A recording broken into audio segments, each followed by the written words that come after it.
Assalamualaikum warahmatullahi wabarakatuh. Salam dan bahagia. Saya di sini akan menjalankan proker saya mengenai edukasi untuk pasien COVID yang telah terindikasi COVID-19, yaitu mengenai isolasi mandiri.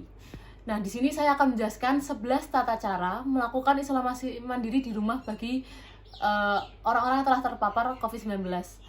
COVID-19 diketahui dapat dilakukan dengan tes antigen atau swab PCR. Nah, jika orang-orang yang dengan gejala tersebut itu tidak parah, maka dapat dilakukan isolasi mandiri. Sejumlah tindakan yang dilakukan untuk mencegah penyebaran COVID-19, yaitu dengan isolasi mandiri ke orang yang ada di rumah, sehingga tidak menyebar ke orang yang di luar rumah. Berikut adalah tata cara yang dilakukan untuk isolasi mandiri di rumah yang digunakan dan berdasarkan dari WHO, yaitu Organisasi Kesehatan Dunia, yang dimuat dalam menjadi 11 bagian. Yang pertama adalah pasien harus tinggal di kamar terpisah. Jika hal ini tidak dilakukan, maka akan meningkatkan orang lain yang terindikasi COVID-19. Kedua, sediakan ventilasi yang baik di kamar pasien. Selain menyediakan ventilasi di berbagai ruangan, khususnya untuk kamar yang terindikasi COVID-19 ini harus dipapar oleh matahari sehingga kuman dan bakteri itu tidak bisa masuk lagi ke dalam kamar. Ketiga, pasien harus memakai masker medis sesering mungkin. Pasien penting untuk terus-menerus menggunakan masker medis, khususnya ketika di dalam ruangan, ketika jarak 1 meter antara satu dengan yang lain.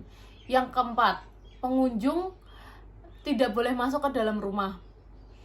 Jika ada yang berkunjung ke rumah kita yang terpapar COVID, maka sebaiknya pengunjung itu untuk kembali ke rumahnya dia masing-masing agar tidak tertular COVID-19. Kelima, batasi jumlah orang yang bisa masuk ke dalam rumah. Jika memungkinkan, batasi jumlah orang yang masuk ke dalam rumah dan yang mengasuh orang yang terpapar COVID-19 ini. Jadi, kondisi pengasuh pun harus mempunyai stamina yang kuat. Kelima, pengasuh dan anggota keluarga harus memakai masker medis saat berada di ruangan yang sama dengan pasien, sehingga tidak